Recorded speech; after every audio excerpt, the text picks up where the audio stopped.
Queridos irmãos, a graça e a paz de Jesus Cristo, amém? Abra sua Bíblia, por favor, em Atos capítulo 8, a partir do verso 9. Nós iremos até o 25. Você já foi a um show de mágica? Eu sempre fico impressionado com a habilidade que alguns daqueles homens têm de ilusionar. Eles são ilusionistas, na verdade, né? Mas um dos maiores se chamava Houdini, tido como um dos maiores mágicos até hoje. Ele conseguia façanhas incríveis. Certa vez, ele foi soterrado sem proteção alguma. Quase que ele morreu. Mas de uma hora para outra, sua mão apareceu naquele montante de terra e ele escapou. Houdini, por muitos, era tido como poderoso, como uma pessoa que tinha poder. É impressionante que um homem que se livrou de tantas coisas, que escapou de tantas coisas, morreu de apendicite, mostrando a fragilidade do seu ser. Você já parou para pensar que várias pessoas, se não todo ser humano, na realidade, busca poder? Foi assim no Jardim do Éden, quando Adão e Eva pecaram, e é assim até hoje. Os seres humanos desejam ter o poder de comandar as suas vidas, o poder de controlar o que é divino. Essa passagem vai nos trazer a história de um homem que tenta controlar o poder divino e do poder divino que é incontrolável. Atos capítulo 8, a partir do verso 9, por hora nós vamos ler apenas o verso 25. O texto sagrado nos diz o seguinte: tendo testemunhado e proclamado a palavra do Senhor, Pedro e João voltaram a Jerusalém, pregando o evangelho em muitos povoados samaritanos. Vamos orar, queridos? Senhor, neste domingo, o teu dia, nos reunimos em tua presença como igreja para adorarmos o teu nome. Já o fizemos através das músicas que cantamos, através das nossas ofertas. E agora te pedimos, Senhor, ajuda-nos a te adorar mediante a exposição da tua palavra. Porque a tua palavra tem o poder de transformar a vida, Senhor. Eu sou tão pequeno diante dela. Eu sou apenas um homem. Mas o que tu deixou para nós, as palavras inspiradas pelo teu Espírito Santo, elas são poderosas para transformar a vida de qualquer ser humano. Por isso eu te peço, nesta tarde, que a exposição da tua palavra promova a transformação do teu povo. Que a exposição da tua palavra possa inquietar aquele crente que está tão entregue à sua vida terrena, possa fazer com que ele tenha a noção de que ele vive por algo maior. Também te peço que através da tua palavra, tu console aquele irmão que sofre, que padece, que chegou ao teu culto com pesar, que a tua palavra haja como um bálsamo nesse coração. É o que eu te peço em nome do teu Filho Jesus Cristo, agora e sempre. Amém. Nós estamos no começo do Evangelho, na cidade de Samaria. Semana passada você percebeu que por conta de uma perseguição, a igreja teve que se espalhar. Não dava para todo mundo ficar em Jerusalém. Então eles se espalham por aquela região e um homem chamado Filipe vai pregar o Evangelho em Samaria. O interessante é que até então nós estamos vendo o cumprimento do que Jesus disse em Atos 1:8. Vocês serão minha testemunha em Jerusalém, Judeia, Samaria, confins da terra. Nós estamos agora nesse cumprimento de promessa. E ela agora chega na cidade de Samaria. E através dessa história, irmãos, do Evangelho sendo pregado em Samaria, nós podemos afirmar uma verdade maravilhosa: que o poder do Evangelho traz grandes mudanças. E é sobre isso que eu quero falar com você nesta tarde. Como o Evangelho de Jesus Cristo pode promover mudanças tremendas na vida de qualquer pessoa. E eu gostaria de, em primeiro lugar, dizer que o poder do Evangelho traz grandes mudanças porque ele nos liberta das trevas. Acompanhe comigo Atos capítulo 8, a partir do verso 9.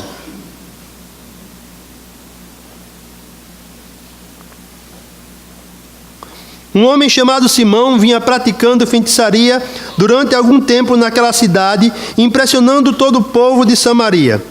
Ele se dizia muito importante, e todo o povo, do mais simples ao mais rico, dava-lhe atenção e exclamava: este homem é o poder divino conhecido como grande poder.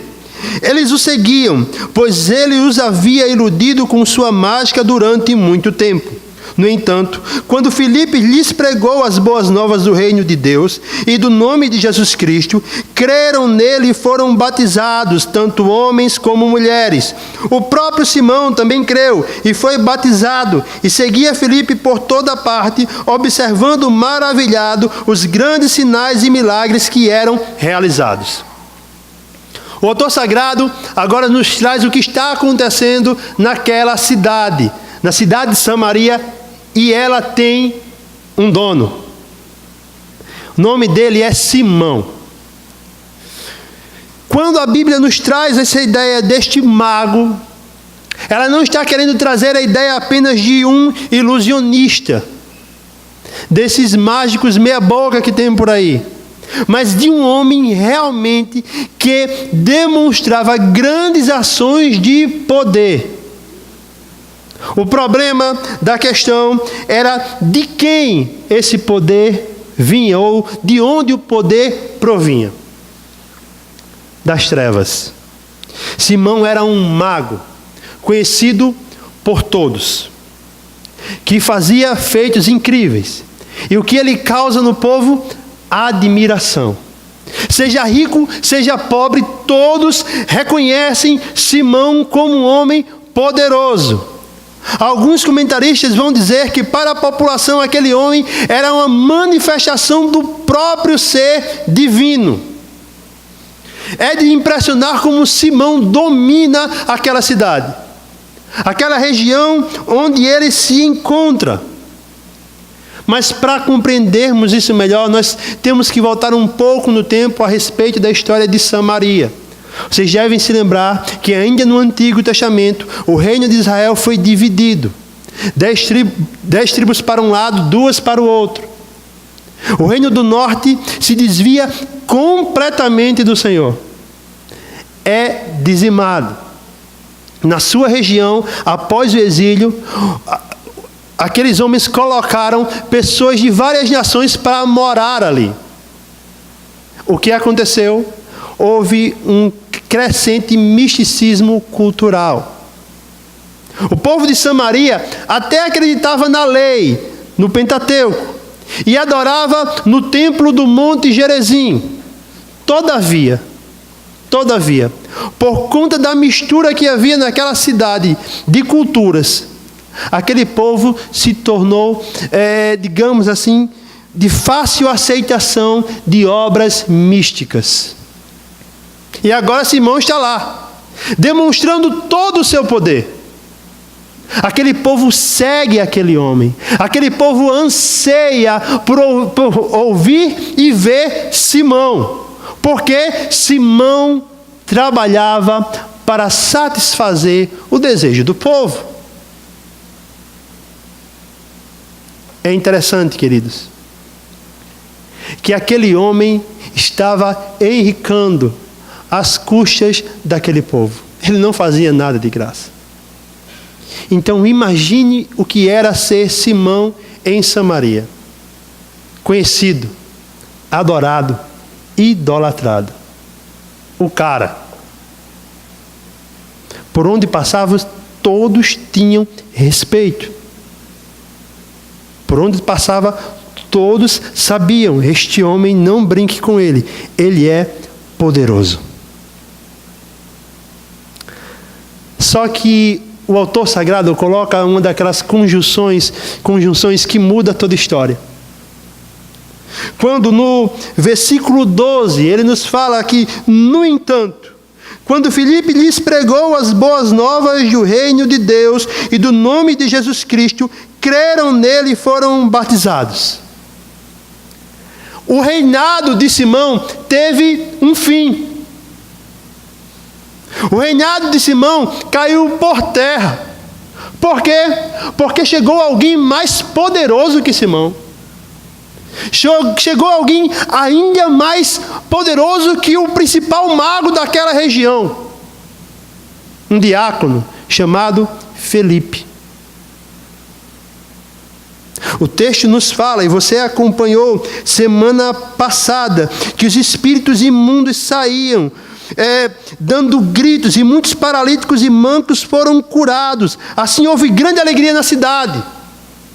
Então imagine agora, Simão, que foi idolatrado por muito tempo, acaba destronado por um homem que tem um poder que manifesta curas incríveis.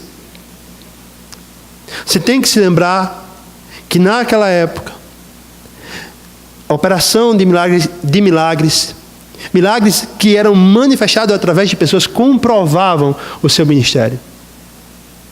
Nós não tínhamos ainda, por exemplo, a Bíblia completa, o cânon não estava completo. Então era importante que isso acontecesse. E ali está Filipe, pregando o Evangelho. É impressionante, irmãos, que quando Filipe prega a mensagem, a população abandona Simão. Todo mundo agora quer saber de Filipe. E todo mundo quer ser batizado pelo que Filipe prega. E qual era a mensagem de Filipe?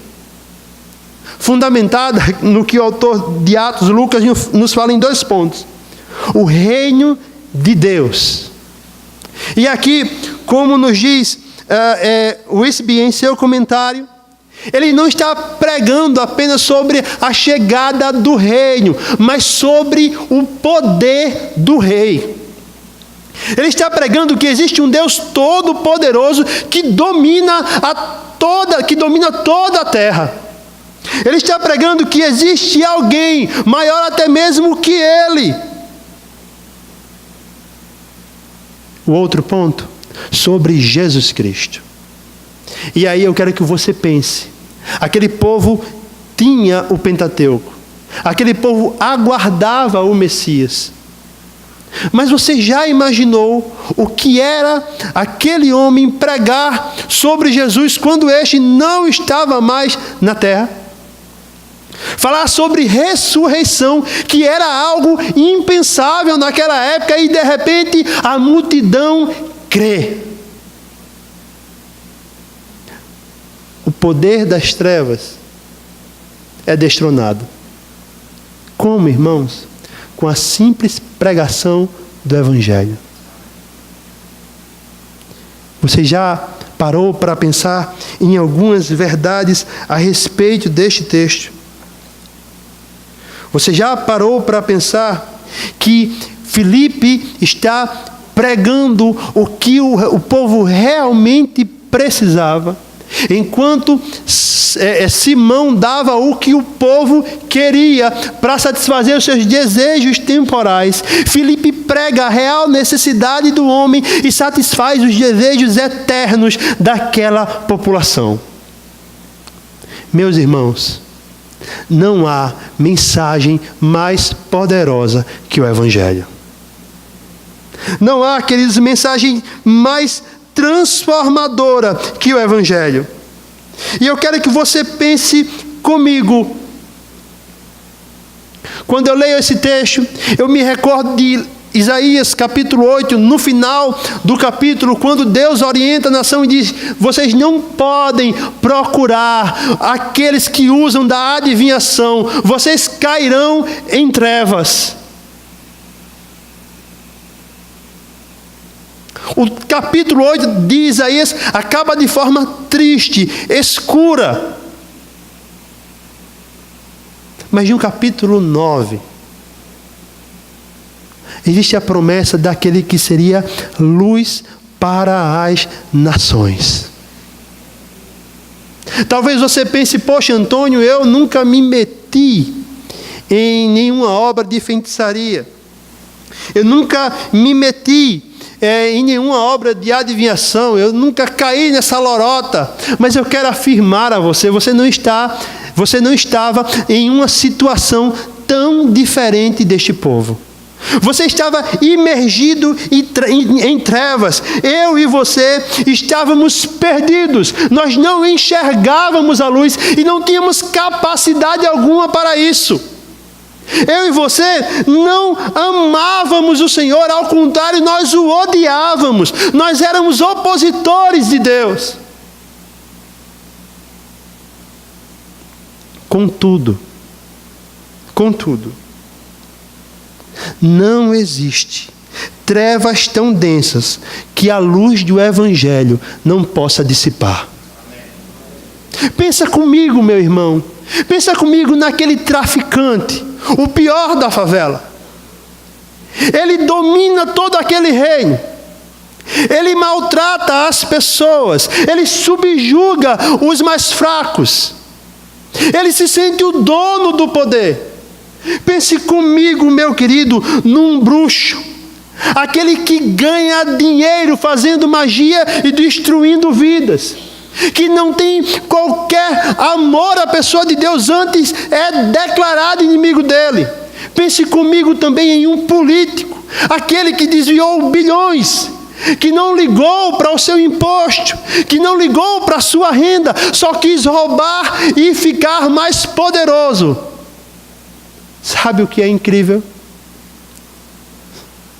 É que diante de tanto poder que esses homens pensam que têm, se o Evangelho quiser chamá-los, eles simplesmente dobrarão os seus joelhos e correrão para o Evangelho.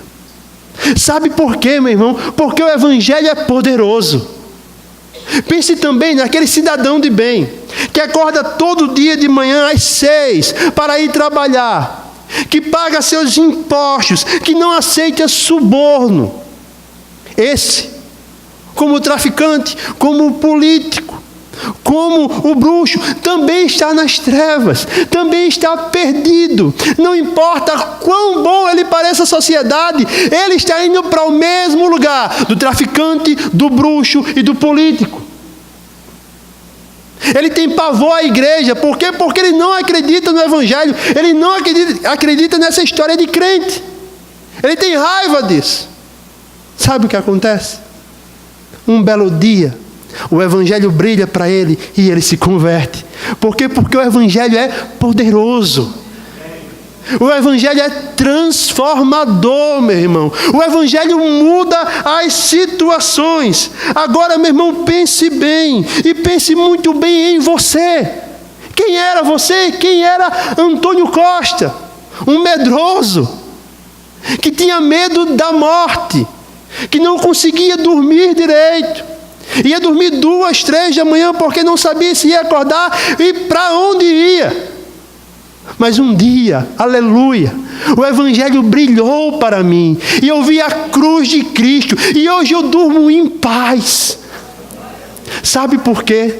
Sabe por quê? Sabe qual é a verdade que motiva o meu e o seu coração? A verdade que Paulo afirma em Colossenses capítulo 1, versículo 13, quando ele diz: pois ele nos resgatou do domínio das trevas e nos transportou para o reino do seu Filho amado.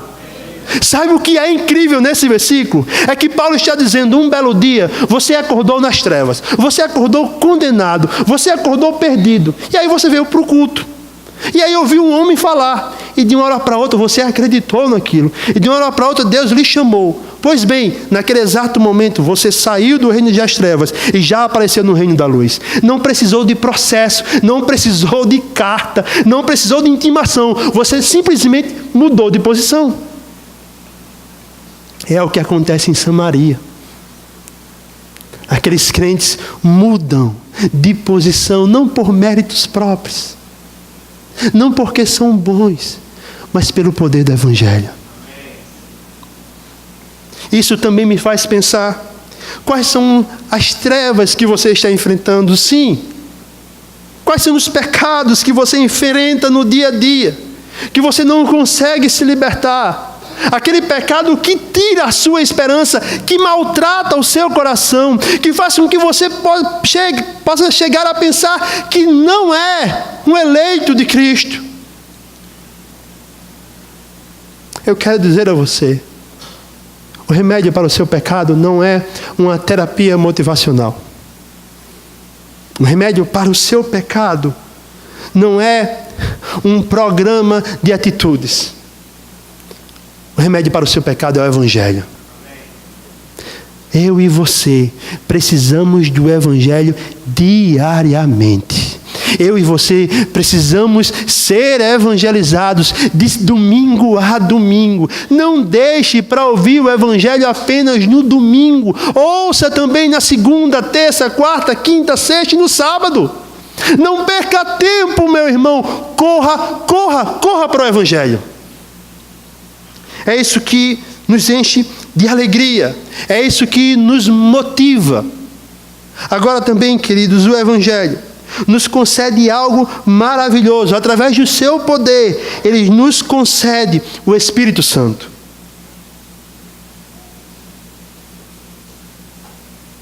Acompanhe comigo a partir do verso 14. O texto sagrado diz o seguinte: os apóstolos em Jerusalém, ouvindo que Samaria havia aceitado a palavra de Deus, enviaram para lá Pedro e João. Estes, ao chegarem, oraram para que eles recebessem o Espírito, pois o Espírito ainda não havia descido sobre nenhum deles. Tinham apenas sido batizados em nome do Senhor Jesus. Então Pedro e João lhes impuseram as mãos e eles receberam o Espírito Santo. As notícias do que estava acontecendo em Samaria chegam à igreja de Jerusalém. E agora eles tomam a decisão de enviar Pedro e João até aquela cidade para constatarem o que está acontecendo. A informação que eles recebem, meus queridos, é que o Evangelho havia alcançado aquele povo. E ao chegar lá, Pedro e João constatam essa realidade.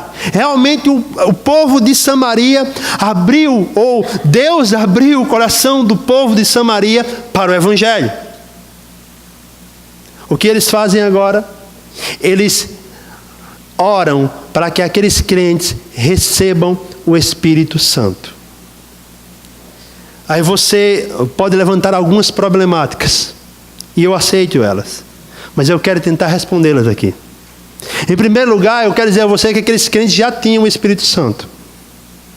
Eles não receberam naquele momento. Até porque ninguém pode se arrepender dos seus pecados se não tiver o Espírito Santo. Então aqueles crentes já desfrutavam dessa bênção.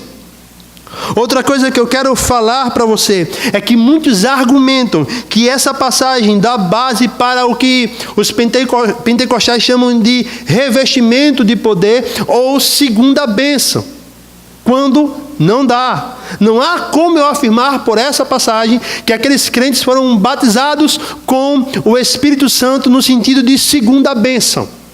Por quê, queridos? Nós temos que compreender o que está acontecendo nesse texto sagrado. Até então, o Evangelho estava em Jerusalém. E o que acontece em Atos capítulo 2? O derramamento do Espírito naquela cidade. Quando o Evangelho se expande e chega a Samaria, o que vai acontecer aqui em Samaria é algo semelhante ao de Jerusalém. Aqueles crentes também receberam o Espírito Santo, foram cheios do Espírito Santo. mas não é uma segunda bênção. O que nos chama a atenção é que o autor sagrado, Lucas, não fala que eles falaram em línguas, por exemplo. O autor sagrado não fala em Atos capítulo 2, ele fala em Atos capítulo 2 do vento impetuoso. Em Atos capítulo 8, imposição de mãos. O que eu quero dizer? Assim como em Jerusalém, o que acontece aqui é um derramamento do Espírito Santo. Mas perceba, Atos não normatiza como isso acontece. Então, o que está acontecendo aqui? Deus está testificando para os samaritanos e para os apóstolos. Eu também elegi pessoas em Samaria. Você pode perguntar, e isso é tão simples? Eu diria a você, meu irmão, isso não é nem um pouco simples. Você lembra de João capítulo 4, quando Jesus pede água a uma mulher samaritana? O que é que a mulher disse para Jesus? Você sendo judeu, está falando comigo que sou samaritano, porque judeus e samaritanos não se davam bem. Agora imagine comigo, imagine que essa igreja é uma congregação de judeus de Jerusalém. E de uma hora para outra chega uma porrada de crentes de Samaria. Como você acha que eles iriam reagir? O Espírito evidencia para a igreja: esse povo também é meu. O Espírito evidencia para os apóstolos: eu elegi pessoas de Samaria. Eu elegi pessoas que vocês jamais pensariam que estivessem no meio, mas estão. Aos samaritanos também foi aberta a porta da salvação. E eles recebem o Espírito. Outra situação que acontece nesse texto é que alguns, como a Igreja Católica, vão dizer que para que nós venhamos a receber o Espírito é necessário a imposição de mãos. Pois bem, mais uma vez eu digo, não há base no texto para isso. Porque Atos capítulo 2 não há imposição de mãos. Aqui existe o exemplo de imposição de mãos. Na situação de Cornélio é diferente o caso. O que eu quero dizer? Nós não precisamos de imposição de mãos para receber o Espírito. Nós não precisamos de falar em línguas para dizer que temos o Espírito. O que nós precisamos para ter o Espírito de Deus e para ser batizado com o Espírito Santo é nascer de novo. Todo crente que nasceu de novo é batizado com o Espírito Santo. Então, meu irmão, alegre-se. Você tem o Espírito de Deus na sua vida. E essa verdade deve nos alegrar em alguns sentidos. E quais são? Meus irmãos, pensa bem. A igreja cresce na dinâmica do Espírito. Não foi Pedro, não foi João, tampouco Felipe, que promoveu aquilo em Samaria. Aquilo que eu falo é a conversão de samaritanos. Se Felipe fosse sozinho apenas, seria mais um homem em Samaria. Simão derrotaria Felipe facilmente. Mas por que Simão não tem poder algum diante de Felipe? Porque quem vai com Felipe é o próprio Deus. E isso é maravilhoso, isso é muito lindo. É porque nós estamos aqui simplesmente porque fomos vencidos por esse Espírito Santo. Eu e você fomos derrotados por ele. Nós resolvemos perder para ganhar a eternidade. É o Espírito Santo que faz a igreja crescer, meus irmãos. E é essa maravilhosa dádiva que nós recebemos. Mas o Espírito não só faz a igreja crescer, ele une a igreja. E aí eu quero que você pense comigo. Você já imaginou judeus e samaritanos em guerra constante, em desprezo total, agora são um através de Cristo? Isso revela o poder de Deus na igreja. Aqui, irmãos, o médico formado e o pedreiro são um. Aqui, o doutor em letras e a criança que estuda a 4ª série e foi convertida pelo Espírito Santo são um. Aqui, até mesmo aqueles que eram inimigos lá fora, que não se davam, que não se aguentavam, aqui são irmãos. Por isso, eu queria fazer um apelo a você. Lute constantemente para que você viva essa união aqui dentro.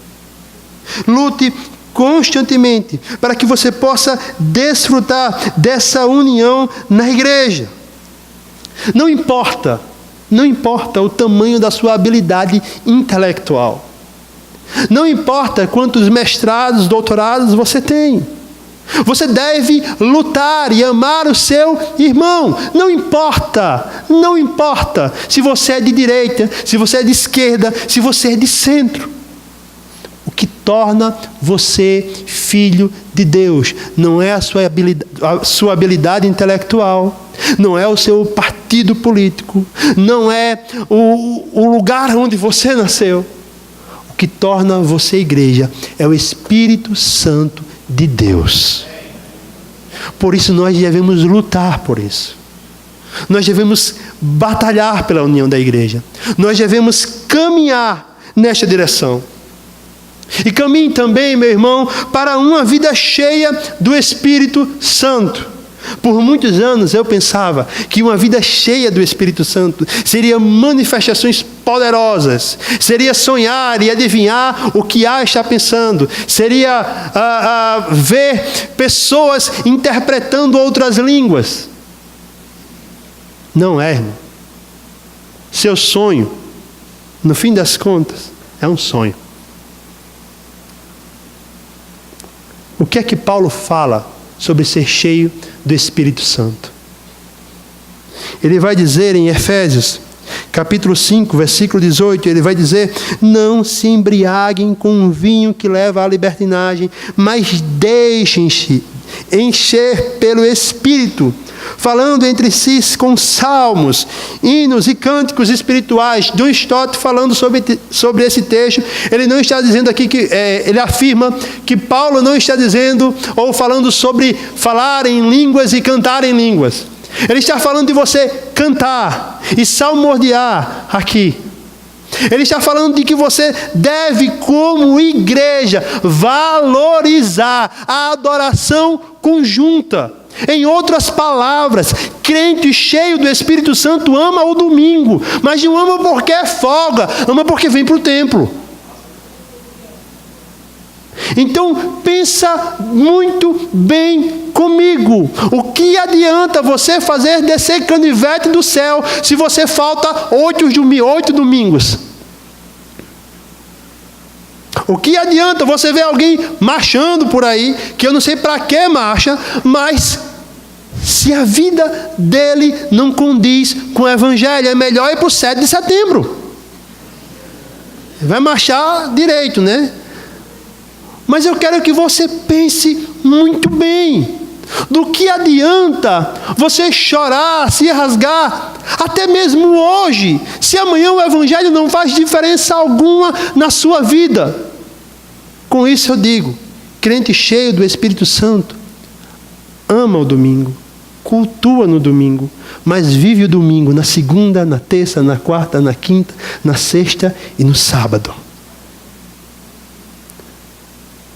Não é, irmãos, definitivamente não é. E olhe que eu sei, irmãos, depois você conversa comigo qualquer coisa, não é pulo, grito, que torna você cheio do Espírito Santo.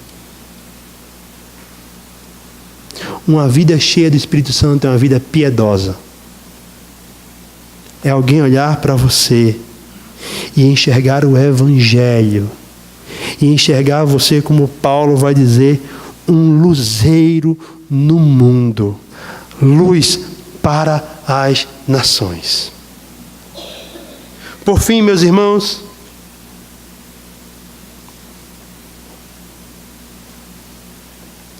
o poder do Evangelho, ele nos liberta das trevas, ele nos concede o Espírito e ele purifica a igreja. Observe comigo Atos a partir do 8, a partir do verso 18. Vendo Simão que o Espírito era dado com a imposição das mãos dos apóstolos, ofereceu-lhes dinheiro e disse: dei-me também este poder, para que a pessoa sobre quem eu puser as mãos receba o Espírito. Pedro respondeu: pereça com você o seu dinheiro. Você pensa que pode comprar o dom de Deus com dinheiro? Você não tem parte nem direito algum neste ministério, porque o seu coração não é reto diante de Deus. Arrependa-se dessa maldade e ore ao Senhor. Talvez Ele perdoe tal pensamento do seu coração, pois vejo que você está cheio de amargura e preso pelo pecado. Simão, porém, respondeu: orem vocês ao Senhor por mim, para que não me aconteça nada do que vocês disseram. Tendo testemunhado e proclamado a palavra do Senhor, Pedro e João voltaram a Jerusalém, pregando o Evangelho em muitos povoados samaritanos. O texto dá um intervalo para explicar como o Espírito desceu sobre os samaritanos, o Espírito Santo desceu sobre os samaritanos. E agora ele volta para o personagem chamado Simão. Simão está ali, irmãos, observando tudo o que está acontecendo. Ele não está participando efetivamente, mas ele está observando. E aí, quando ele vê tudo aquilo, vê Pedro e João impondo as mãos e o Espírito Santo descendo, Simão pensou: agora eu vou voltar. Passei um tempo parado, mas agora eu vou voltar com tudo. E o que é que ele faz, irmãos? Ele vai comprar. Não Pedro, não João. Ele quer comprar o Espírito Santo. O texto é claro. Pedro diz: você está querendo comprar o dom de Deus. E ele repreende Simão duramente. Ele é direto em suas palavras. Paulo Anglada vai dizer que a tradução seria mais ou menos: vá para o inferno você e seu dinheiro. Não quero conversa com isso, Simão. Aqui não tem esse tipo de negociação. Se você pensar bem, nos versículos anteriores, vai dizer que Simão se converteu. Logicamente, irmãos, Filipe não sonda o coração de ninguém. Exteriormente, talvez Simão fosse um ótimo crente. Mas no momento que o Espírito é derramado, Simão evidencia quem ele é. Simão quer poder, irmãos. Ele quer sujeitar aquele povo novamente. Talvez ele pensasse: com o Espírito Santo, eu vou liderar o povo de Samaria. Quando esses caras forem embora, quem vai ser o manda-chuva vai ser eu. O que isso revela? O que há no coração de Simão? Em primeiro lugar, ele nunca foi do Evangelho. Reparem que Pedro diz: você não tem direito, você não tem parte alguma nesse ministério, Simão. Você não é dos nossos.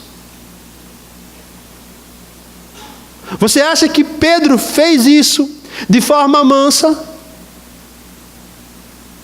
A ideia do texto é que ele declara aquele homem. Não se sabe se tem alguém ao redor dele. Mas a conversa é dura. Por quê, irmãos? Porque Simão quis brincar, comprar o Deus que regenerou a vida de Pedro. Aprenda uma coisa, meu irmão. Aprenda uma coisa. Cristo é um leão, Ele é Deus, Ele é soberano, Ele é todo-poderoso. O Evangelho é supremo. Mas se eu e você amamos o Evangelho, nós também devemos tratar ele com essa preciosidade. É admissível que alguém fale do seu partido político. É admissível que alguém fale até de você.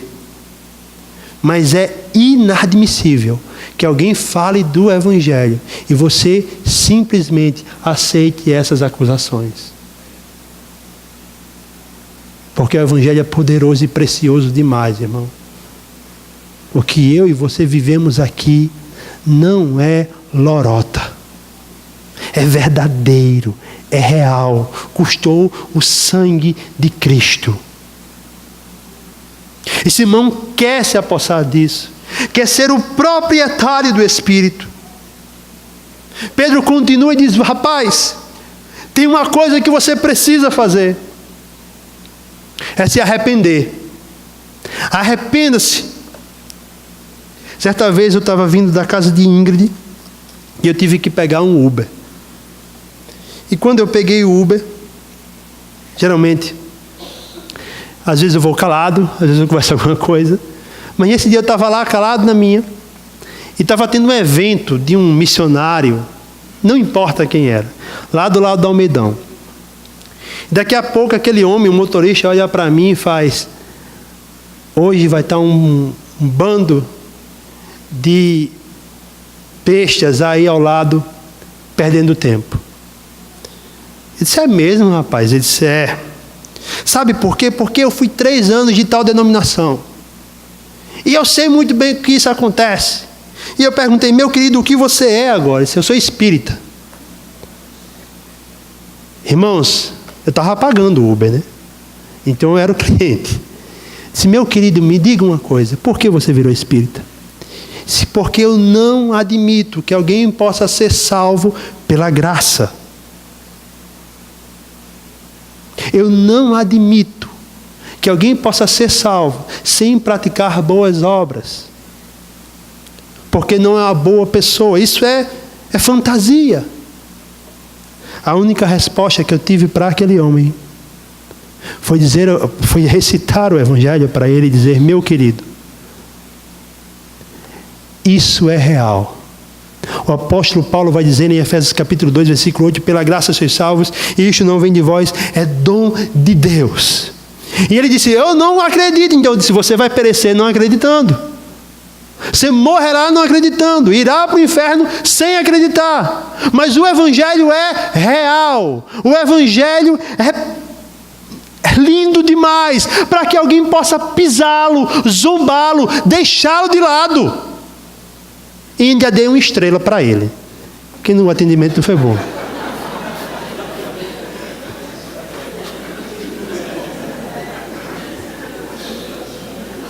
Eu estou pagando, irmão.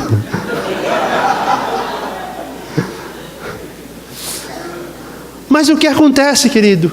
Mesma coisa com Simão. Simão quer brincar com o Evangelho. E Pedro revela e diz a Simão: o que existe no seu coração é outra coisa senão amargura. O pecado tornou o seu coração amargo. E aí nós entendemos, irmãos, Simão era o dono da cidade. Chega outro homem e tira os clientes dele. E de repente ele vê a oportunidade e quer comprar, e o produto não existe. Porque não é um produto, é uma pessoa. Aquele homem está revoltado porque ele não vai ter mais sucesso. Pedro adverte: arrependa-se, abandone, e quem sabe você vai escapar das consequências. É triste, mas é a última vez que enxergamos ou vemos na Bíblia a ideia desse Simão. Alguns historiadores vão dizer que ele foi para Roma continuar suas práticas. Outros vão dizer que ele possa ter se arrependido. Nós não sabemos. Mas o que a Bíblia deixa claro é: não brinque com o Evangelho.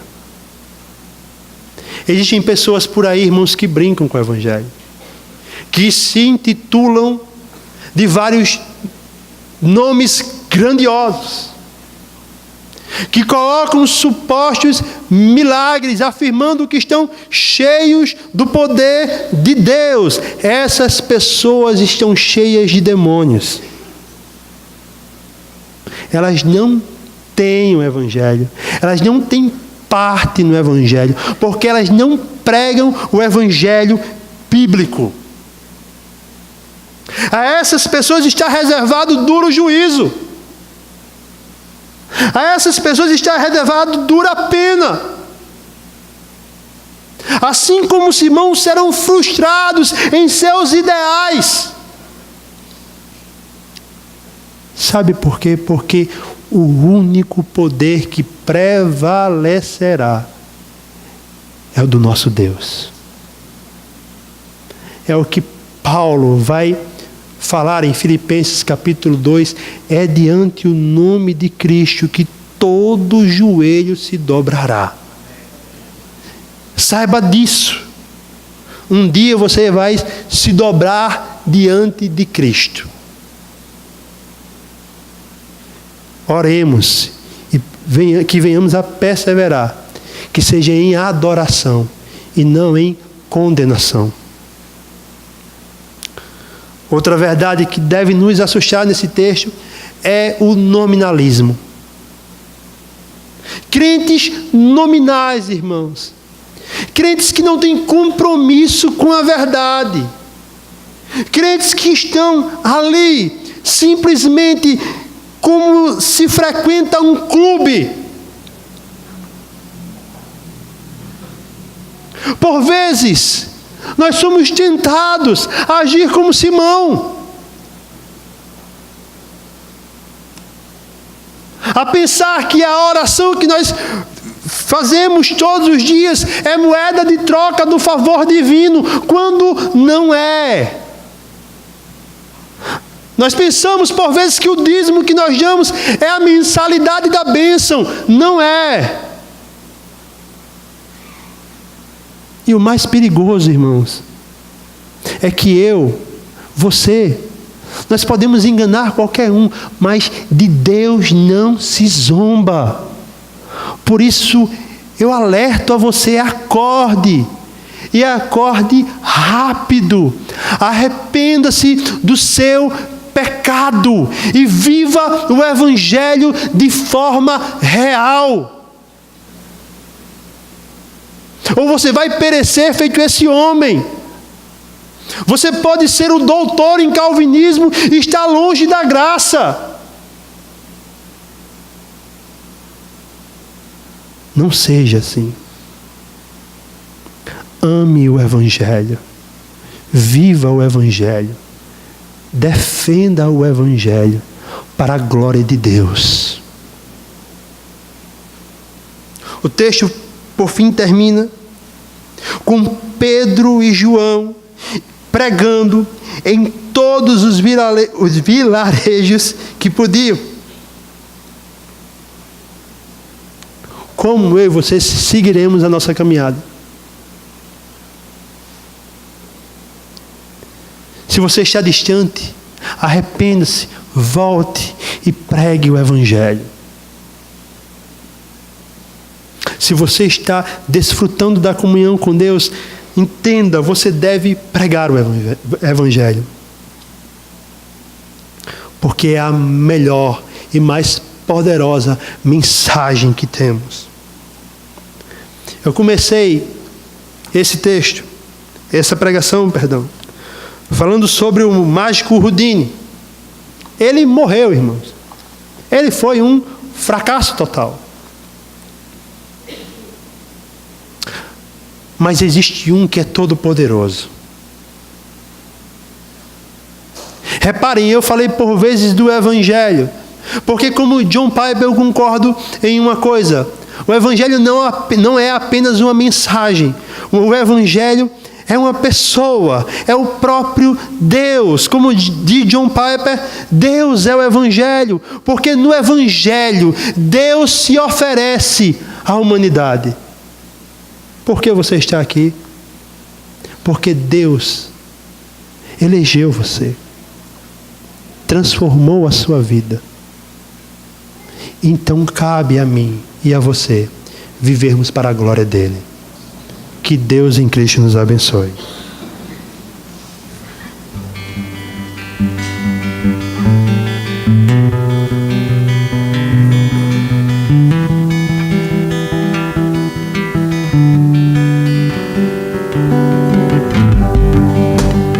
Cremos no Pai nosso Senhor, cremos em Cristo nosso Redentor, cremos no Espírito Santo, nosso Consolador.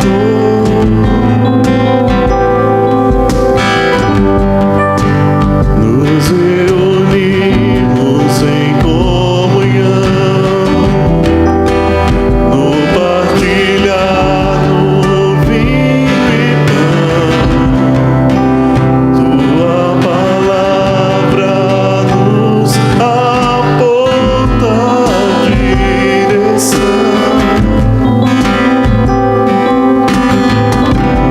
Em continuação, tornaremos teu nome conhecido e desejado entre as nações.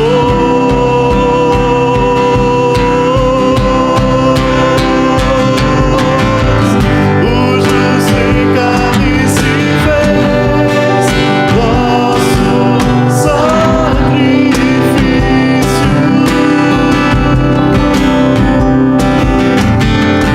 E mesmo sendo Deus, não se apegou à sua glória.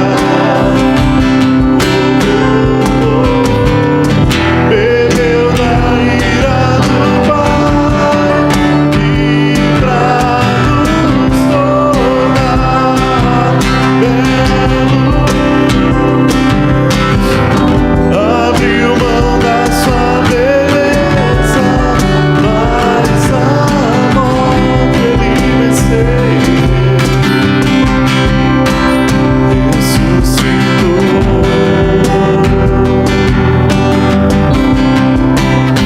ressuscitou. Vamos nos colocar de pé, irmãos, vamos cantar mais uma vez. Senhor, nós te louvamos por esta verdade poderosa do teu Evangelho. O Senhor não apenas morreu por nós, o Senhor ressuscitou ao terceiro dia, ascendeu aos céus, está à direita de Deus Pai, mas eis que em breve voltará para buscar a tua igreja. Se há uma igreja e se somos parte dela, é porque um dia o teu Evangelho foi poderoso para nos salvar. Estávamos em trevas, como os samaritanos. Quer tenhamos participado de obras de feitiçaria ou não, todos nós estávamos em trevas. Mas eis que o teu Evangelho nos alcançou, brilhou nos nossos corações, nos permitindo ver a face bendita do Salvador.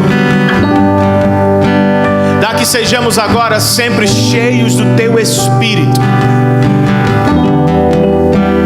não evidenciado em grandes milagres ou capacidades e habilidades humanas, mas na transformação contínua do nosso caráter, Senhor. que sejamos cristãos piedosos, que vivamos para a glória do Teu nome, o bem da nossa família e a unidade do Teu povo. Que não nos enganemos com falsos profetas, charlatões que usam o Teu nome para enriquecer, e que jamais sejamos encontrados na lista dos cristãos nominais, que são apenas por tradição, família, ou da boca para fora. Não, Senhor, que evidenciemos o nosso cristianismo através da fé e arrependimento constantes que habitam os nossos corações.